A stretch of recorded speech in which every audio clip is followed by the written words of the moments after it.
Most people have the wrong picture of Marcus Aurelius. They see a statue, a philosopher, a man sitting alone at night, writing quiet thoughts about patience and virtue. They read the Meditations and think, here is a man who rejected wealth, who chose wisdom over power, who lived simply by choice. That picture is incomplete, and that incompleteness is costing you. Because the real Marcus Aurelius was not a monk. He was the most powerful human being on the planet for 19 years. He controlled an empire of 70 million people. He commanded armies. He decided the fate of nations. And he managed a treasury so vast that modern economists estimate its equivalent value at over $1.7 trillion. 1.7 trillion, under one man's direct control. And here is the part that should stop you cold. He did not lose it. Not when a plague swept through the empire and killed up to 10 million people. Not when wars erupted on 3 frontiers at the same time. Not when his own generals failed him. Through every crisis, every catastrophe, every moment when lesser men panicked, Marcus Aurelius held the wealth of Rome intact. How? That is not a philosophical question. That is a financial question. And it has a precise, documented answer, hidden inside a book that has been sitting on shelves for 2,000 years, read by millions of people who never understood what they were actually holding. The Meditations of Marcus Aurelius is not a self-help journal. It is not a collection of inspirational quotes for your morning routine. It is the private operating manual of the greatest wealth-preserving mind in recorded history, written for no one but himself, never meant to be published, and filled on almost every page with a system of thinking about value, risk, and decision-making that the world's most successful investors have been quietly rediscovering for decades. By the end of this video, that system will be yours. What you are about to hear is not what other channels tell you about Marcus Aurelius. There are no generic lessons about waking up early or writing in a journal. What is coming is the real story. The financial architecture of a mind that managed the equivalent of a $1.7 trillion portfolio through 19 years of relentless crisis and never blinked. Stay with this, because the first thing you need to understand is something that almost every historian gets wrong about who Marcus Aurelius actually was before he became emperor, and why that changes everything you thought you knew about how he built his wealth. Here is what most people believe about Marcus Aurelius and money. They believe he was indifferent to wealth, that he tolerated it as a necessary burden of power, that his true self lived in the philosophical writings, far removed from the business of empire and finance. This belief feels noble. It makes a good story, and it is one of the most expensive misconceptions in the history of ideas. Because if you study not just what Marcus Aurelius wrote, but what he actually did, the decisions he made, the systems he built, the way he moved capital across the largest economy the ancient world had ever seen, a completely different man emerges. Marcus Aurelius was born in 121 AD into one of the wealthiest families in Rome. The Annivari were not simply rich, they were generationally rich. The kind of family whose wealth had compounded across 3 centuries of Roman stability. His grandfather served as consul 3 times. His father died young, but left behind a fortune substantial enough that Marcus grew up inside the palace of Emperor Hadrian himself. Hadrian noticed the boy's intellect early and marked him for something far beyond what his birth alone would have guaranteed. When Hadrian died and Antoninus Pius became emperor, Marcus was formally adopted into the imperial family. And here is the financial detail that almost no one talks about. Antoninus Pius ruled for 23 years without fighting a single major external war. 23 years of peace in an empire that ran entirely on military expansion and taxation. The treasury Marcus Aurelius inherited was the product of more than 2 decades of uninterrupted accumulation, the longest period of fiscal surplus in Roman imperial history. He did not start from zero. He started from the highest point Rome had ever reached. And then everything went wrong at once. Within 2 years of taking the throne, Marcus was fighting a massive war against the Parthian Empire in the east. And when the legions returned victorious in 166 AD, they brought something back that no general had planned for. A plague. The Antonine Plague, almost certainly smallpox, spread from the eastern frontier across the entire empire with terrifying speed. At its peak, it was killing up to 2,000 people per day in Rome alone. Over 15 years, it would kill between 5 and 10 million people. Think about what that means economically. Agricultural workers dying in the fields, tax revenues collapsing, trade routes shutting down, cities emptying out, the entire labor foundation of the Roman economy eroding in real time.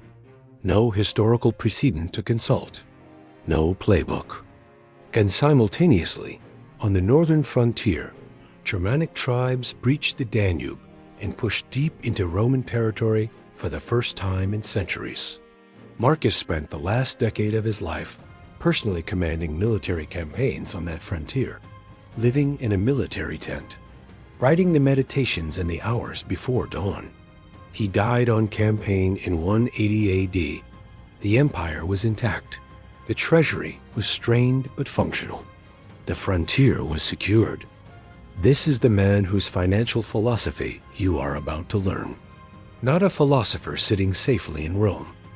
A man who managed a $1.7 trillion equivalent under conditions that would have destroyed any modern institution, any modern government, any modern fund manager alive today, using a system of thinking rooted entirely in Stoic philosophy, applied with surgical precision to the hardest financial decisions any human being has ever faced. The question is not whether his philosophy produced results. The evidence is undeniable. The question is how it worked. Principle 1, the doctrine of intrinsic value. Open the Meditations of Marcus Aurelius to almost any page, and you will find some version of the same question, repeated in different words, across all 12 books. Is this necessary? 3 words. Marcus Aurelius did not write them once and move on. He wrote them in Book 4, paragraph 2. He returned to them in Book 6, paragraph 13. He came back again in Book 8, paragraph 7, and again in Book 9, paragraph 2. Different contexts, different moments of his life, but always the same question. Not, is this enjoyable? Not, is this impressive? Always the same 3 words. Is this necessary? Does this thing have real value? Or does it only appear to have value because everyone around me believes it does?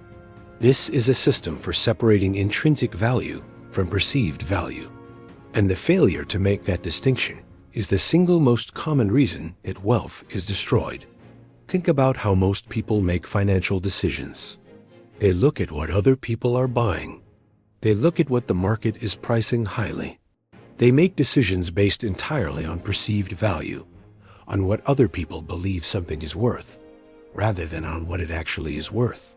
Marcus Aurelius spent his entire adult life deliberately dismantling that default in himself. In the Meditations of Marcus Aurelius, Book 6, paragraph 13, he describes a practice he called stripping things to their essentials. An expensive banquet was dead animals and fermented grape juice. A military triumph was men walking through a gate. A political appointment was a temporary arrangement of administrative responsibility. This sounds cold.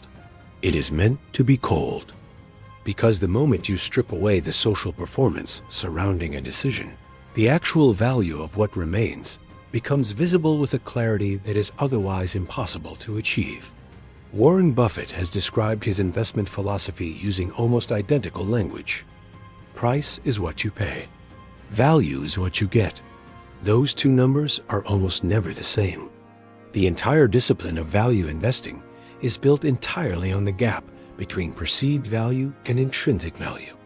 Buffett spent 60 years exploiting that gap.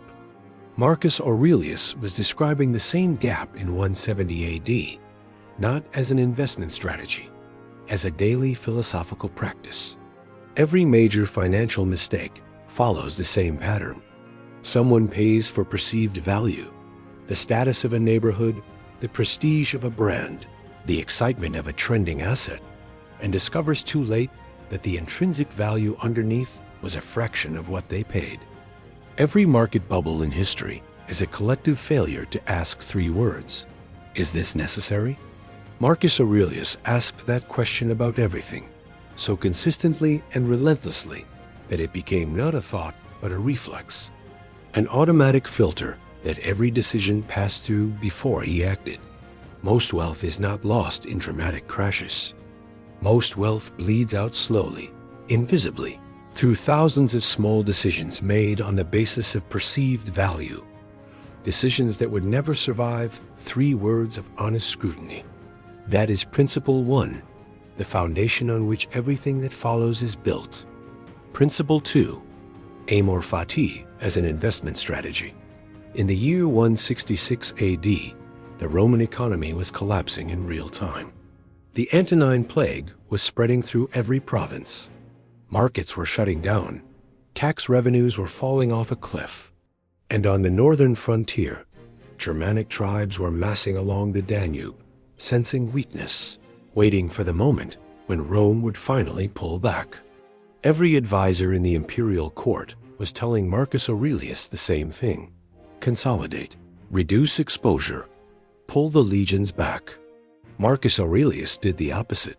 He kept the legions forward.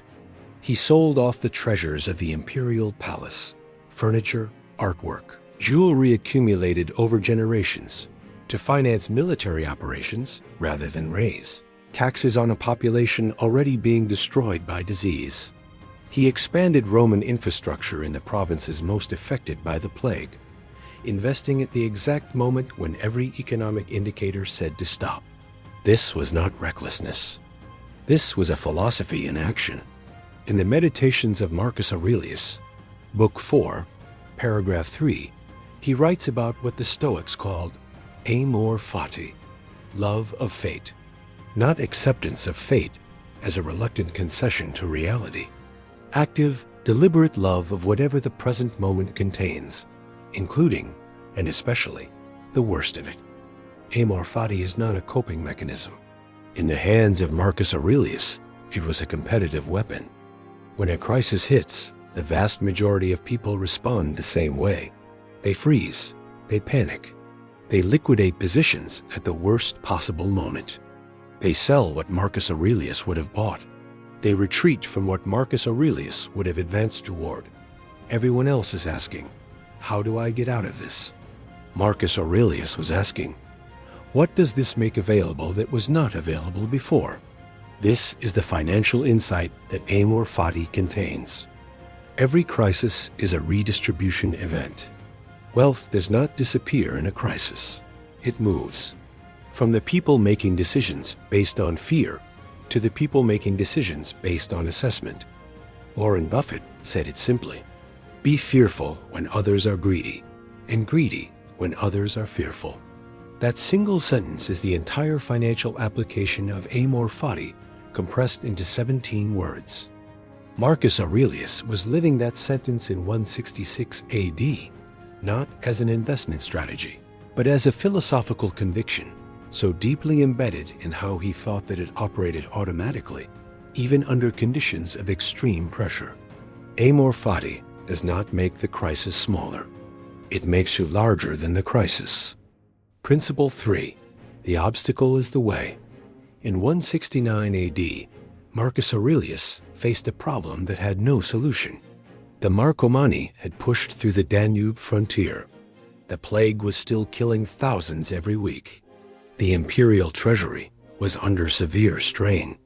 His co-emperor Lucius Verus had just died, leaving Marcus as the sole ruler of an empire being attacked from multiple directions simultaneously. Every conventional strategy required resources he did not have. The obvious paths were all blocked. So Marcus Aurelius looked directly at the obstacles, and he used them. He could not afford to pay the legions from the treasury, so he auctioned off the contents of the imperial palace in a public sale that lasted 2 months. He turned the obstacle of an empty treasury into a public demonstration of imperial integrity. He could not replace soldiers fast enough through normal recruitment. So he recruited gladiators, freed slaves, and Germanic tribesmen, turning the obstacle of a depleted workforce into a structural reform that permanently expanded the military's recruiting base. He could not fight on every frontier simultaneously, so he negotiated with some Germanic tribes while fighting others, turning the obstacle of insufficient force into a more sophisticated strategic architecture than Rome had deployed in generations. This is the principle articulated in the Meditations of Marcus Aurelius, Book 5, paragraph 20. The impediment to action advances action. What stands in the way becomes the way. This is not a motivational phrase. It is a precise description of a cognitive practice. The obstacle does not just tell you what you cannot do. It tells you exactly where the unexplored path is, because conventional thinking running out is the exact moment where genuine competitive advantage becomes available. Steve Jobs was removed from Apple in 1985. He used the decade that followed to build Pixar and Next, developing capabilities that would have been impossible to acquire from inside Apple. The obstacle of being fired from his own company became the exact path through which he built the products that made Apple the most valuable company in history. Most people experience financial obstacles as evidence that they are on the wrong path. A business idea that meets resistance. An investment thesis that the market is not rewarding. A career move that does not produce the expected results. The standard response is to treat the obstacle as a signal to retreat, to go back to the last point where things were working and try a different direction. Marcus Aurelius would have read that obstacle differently. He would have asked what the resistance itself was revealing. Because resistance concentrates around real problems, problems that other people are also failing to solve. And unsolved problems are where the most durable value gets created. In the Meditations of Marcus Aurelius, Book 8, paragraph 7, he writes about the practice of turning outward obstacles inward, taking whatever the external situation presents and asking what it requires of you internally. What capability, what adjustment, what new understanding that you did not have before. The obstacle is not the end of the road. It is the curriculum. It is the specific set of lessons that the path you are on requires you to learn in order to move forward. This is why Marcus Aurelius emerged from 19 years of relentless crisis, not depleted, but refined. The obstacles did not wear him down. They built him. Principle 4. The dichotomy of control applied to money. Every morning, before anything else, Marcus Aurelius divided the world into 2 columns. The first column contained everything within his control: his attention, his judgments, his decisions, his effort. The second column contained everything outside his control: the weather, the behavior of other people, the outcome of battles already in progress, the direction of markets, the spread of the plague. Everything in the first column received his full attention and energy.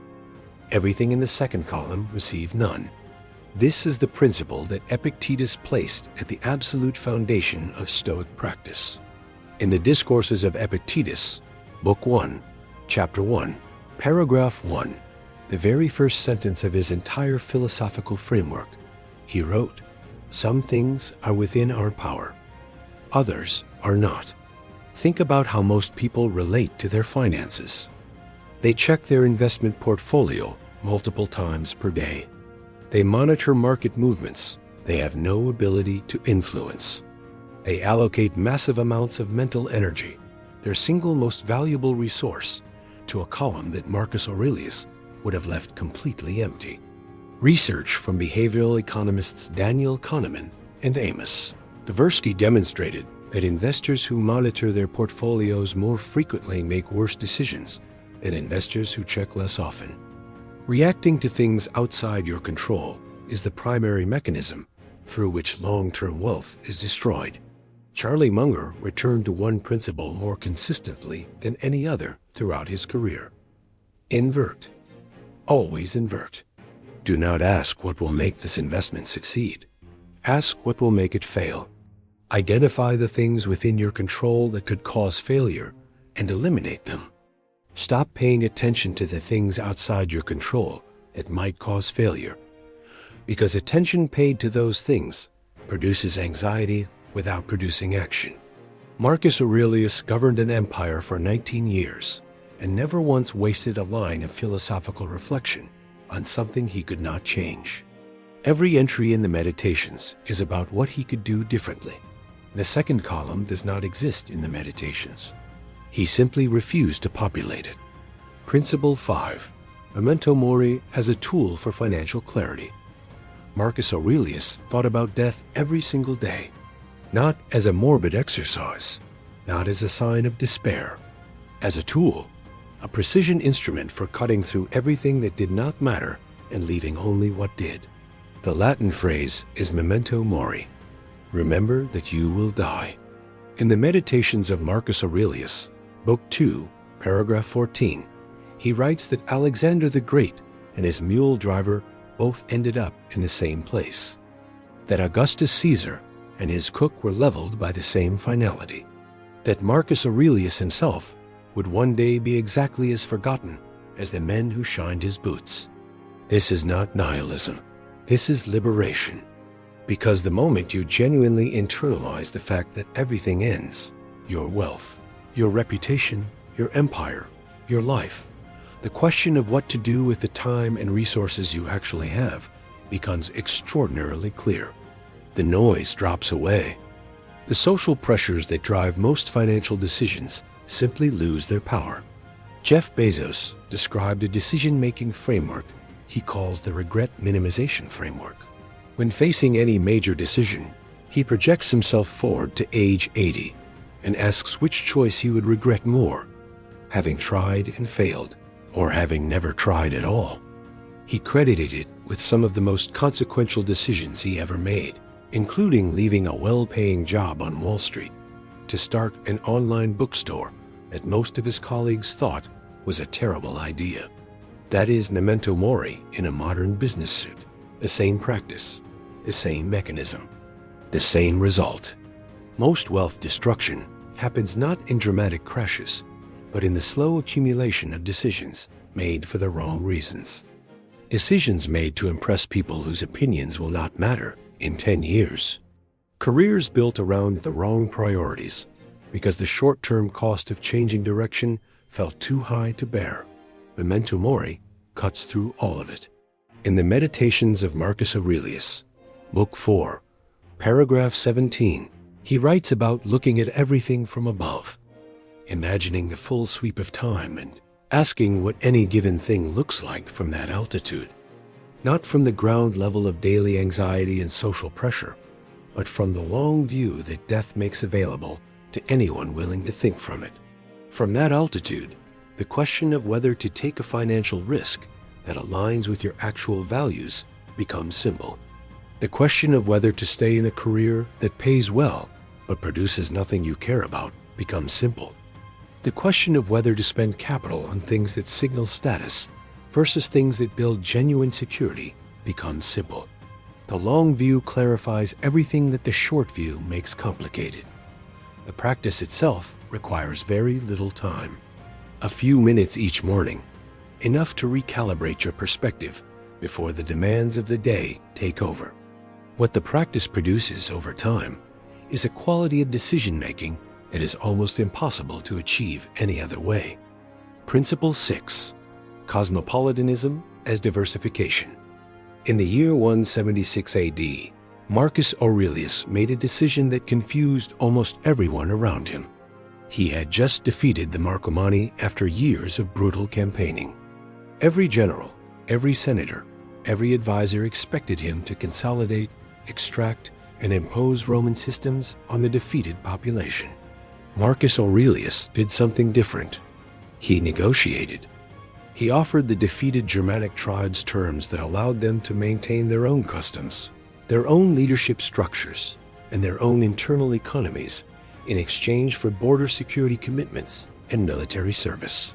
He integrated them without erasing what made them distinct. This was not sentimentality. This was the most sophisticated risk management strategy in the ancient world. The empire's wealth did not come from any single source. It came from the productive interaction of radically different economies, each contributing something the others could not replicate. In the Meditations of Marcus Aurelius, Book 4, Paragraph 4, he writes about what the Stoics called the cosmopolitan ideal, that the boundaries drawn by birth, nationality, and circumstance are real but secondary, subordinate to a deeper commonality that connects every person capable of reason. Concentration is fragility. Distribution is resilience. The Norway Government Pension Fund, the largest sovereign wealth fund in the world, managing over $1.6 trillion, invests across more than 70 countries and 9,000 companies. It holds no single position large enough to threaten the whole. It is designed explicitly and deliberately to benefit from the productive diversity of the global economy rather than betting on any single part of it. Charlie Munger called it the latticework of mental models. A mind equipped with frameworks from history, psychology, mathematics, biology, and economics makes better decisions than a mind that knows only finance. Wealth built on a single framework, a single market, a single asset class, is wealth with a single point of failure. Build no single points of failure into your financial architecture. Not a single employer, not a single income stream, not a single asset class, not a single market, not a single skill set. Every concentration is a vulnerability. Every point of genuine diversification across income sources, across assets, across capabilities, across relationships, is a reduction in the probability that any single failure becomes a catastrophic one. And philosophically, recognize that your financial prosperity is connected to the prosperity of the systems you participate in, the communities you invest in, the businesses you support, the people you develop. Warren Buffett has said repeatedly that his success would have been impossible outside the specific conditions of the American economy. He does not treat this as a reason for humility alone. He treats it as an investment thesis, betting consistently on the long-term productive capacity of a diverse, resilient system rather than on any single component of it. Marcus Aurelius was making that same bet across a vastly more complex system, under vastly more difficult conditions 2,000 years earlier. Long-term wealth is not extracted from the world. It is built with it. The modern proof. There is a question that serious investors almost never ask out loud. Not, what is the best strategy? Not, which asset class outperforms? The question that almost never gets asked is this: where did the best investors actually learn to think? When you ask that question, and when the people who have built the most durable fortunes in modern history answer it honestly, something remarkable keeps appearing. The same philosophical tradition, the same ancient texts, the same Roman emperor riding by lamplight in a military tent on the northern frontier of an empire that should have been collapsing around him. Warren Buffett has managed Berkshire Hathaway for nearly 60 years. His compound annual return over that period is approximately 20%. There is no financial model, no algorithm, no quantitative strategy that has matched it consistently over the same time frame. The margin of safety concept that underpins all of his investing is, at its core, the dichotomy of control applied to capital allocation. You cannot control what the market will do to the price of an asset. You can control whether you paid less for it than it is intrinsically worth. That is not a financial innovation. That is Marcus Aurelius Book 8, Paragraph 47, applied to a stock portfolio. Ray Dalio built Bridgewater Associates from a 2-bedroom apartment into the largest hedge fund in the world. His investment philosophy, which he calls all-weather, is built entirely around the recognition that no one can predict which economic environment will prevail at any given time. The only rational response is to build a portfolio diversified across asset classes that perform well in different conditions. That is Principle 6, the same structural logic Marcus Aurelius used to manage an empire of 50 distinct peoples and economies. Dalio arrived at it through decades of painful market experience. Marcus Aurelius arrived at it through Stoic philosophy at the age of 19. Charlie Munger accumulated a personal fortune of approximately $2.6 billion using a framework built substantially on ideas that a Roman emperor documented in a private journal nearly 2,000 years before Munger was born. And here is the thing that all of these men share that is more important than any specific investment strategy they developed. They all built systems. Not strategies, systems. A strategy is a plan for a specific set of conditions. A system is a framework for thinking clearly regardless of conditions. Strategies become obsolete when conditions change. Systems compound in value over time because every new condition they encounter adds to the body of experience and judgment the system can draw on. Marcus Aurelius did not have a strategy for managing the Roman treasury. He had a system. And in the next section, you are going to see exactly how to install that system in your own life as a practical, daily operating procedure that you can begin using tomorrow morning. The system applied, the 3 questions. Everything you have learned in this video comes down to 3 questions. Not 3 strategies, not 3 investment tips. 3 questions that Marcus Aurelius asked himself every single day, documented across 12 books of private philosophical writing, applied without exception to every decision he faced. These questions are not complicated. Marcus Aurelius did not build complicated systems. He built simple systems applied with absolute consistency. The first question is this: is this necessary? Before any expenditure of capital, money, time, attention, ask whether it is necessary, not whether it is desirable, not whether it is affordable, not whether other people are doing it, whether it is necessary, whether it produces real value that justifies the real cost. Most people, when they begin applying this question consistently, discover that a significant portion of their financial activity does not survive it. Subscriptions not being used, purchases made to signal status, investments made because the market was moving and the fear of missing out was louder than any rational assessment of intrinsic value. Apply this question every morning for 30 days. Write down the answers. At the end of 30 days, look at the pattern. The pattern will tell you more about your current financial trajectory than any balance sheet ever could. The second question is this: is this within my control? When a market drops sharply and the instinct is to check your portfolio every hour, ask the question: is the market's movement within my control? No. Is the quality of the assets I own within my control? Yes. Is my response to this moment within my control? Absolutely. Then redirect all attention to the second and third items and withdraw it entirely from the first. Marcus Aurelius applied this question in conditions that would make any modern financial stress look manageable. He applied it while managing a plague that was killing 2,000 people per day in his capital city. And in every case, the question did the same thing. It cut the situation in half. It separated the portion that deserved his energy from the portion that did not. The third question is this: would I make this decision if today were my last? This question exposes decisions made for the wrong reasons with unusual efficiency. An investment held not because it is genuinely sound, but because selling it would mean admitting a mistake. Would you hold it if today were your last? A career path continued not because it builds toward anything that matters, but because changing direction feels uncomfortable. Would you continue it if today were your last? The question removes the noise and leaves the signal. The value is not in any specific answer. The value is in the quality of thinking that the question forces. Marcus Aurelius asked all three questions every morning, in sequence, before the demands of the empire began.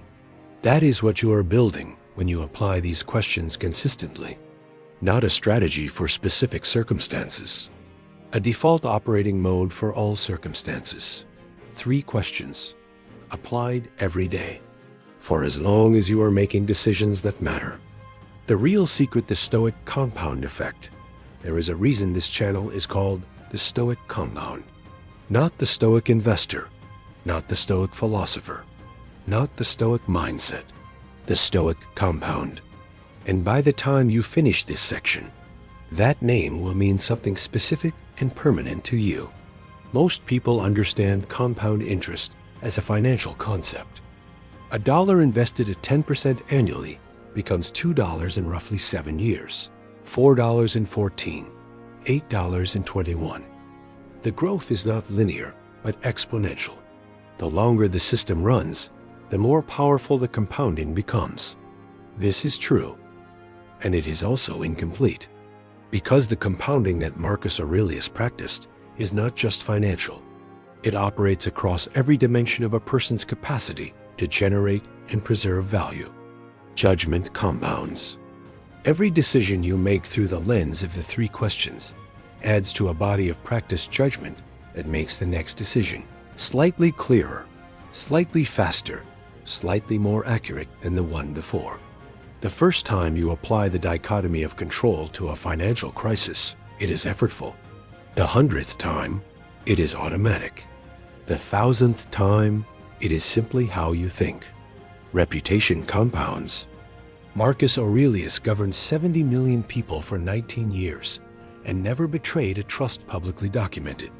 He never enriched himself at the expense of the empire.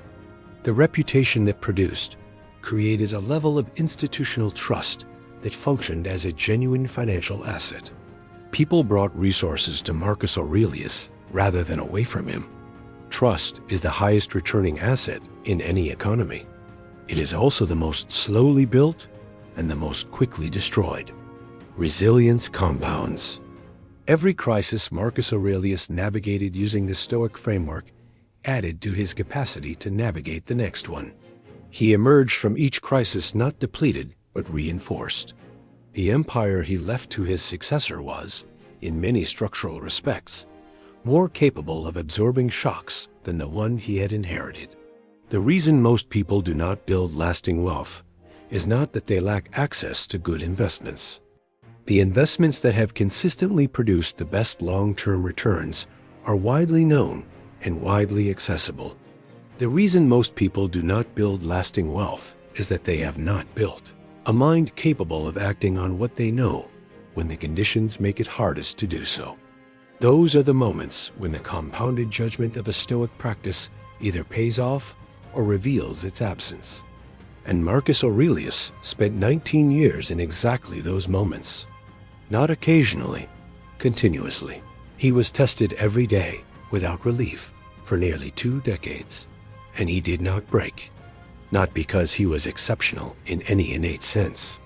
He was a human being who had built, through years of consistent practice, a system of thinking that held under pressure because it had been tested under pressure repeatedly until it became structural rather than effortful.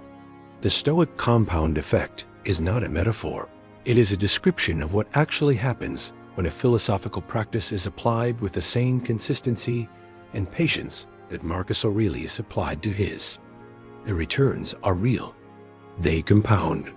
And like all compounding, they are slow at first, almost invisible in the early stages, and then, at some point that is impossible to predict in advance, but inevitable in retrospect, they become undeniable. The secret was never hidden. It was simply waiting for someone willing to read it as what it actually is. Not a collection of philosophical observations. A manual for building a mind that wealth cannot corrupt, crisis cannot break, and time cannot diminish. That mind is available to you.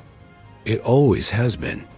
Most people who watch a video like this will do nothing with it, not because the content did not reach them, not because the principles were unclear, but because there is a gap, a specific, well-documented gap between absorbing information and acting on it. And that gap is where most financial potential goes to die. Marcus Aurelius wrote about this gap in the Meditations of Marcus Aurelius, Book 8, Paragraph 7. He wrote that it is not enough to know what is right, and knowledge must be followed by action that is consistent with the knowledge. A philosophy practiced only in the mind and never in the world is not a philosophy. It is entertainment. That is a direct challenge, and it is meant to be one. Here is the single action that separates the people who benefit from this content from the people who simply consumed it. Tomorrow morning, before you check your phone, before you open your email, before the noise of the day takes over, take 5 minutes. Write down one financial decision you are currently facing. It does not need to be large. It can be a purchase you have been considering, an investment you have been thinking about, a career move you have been postponing. Write it down. Then apply the 3 questions in sequence. Is this necessary? Is this within my control? Would I make this decision if today were my last? Write the answers. All 3 of them. Honestly, without editing for what you wish the answers were. Then act on what the answers tell you, not what you felt before you asked the questions. What the questions revealed. Do that tomorrow, and the day after, and the day after that, for 30 days.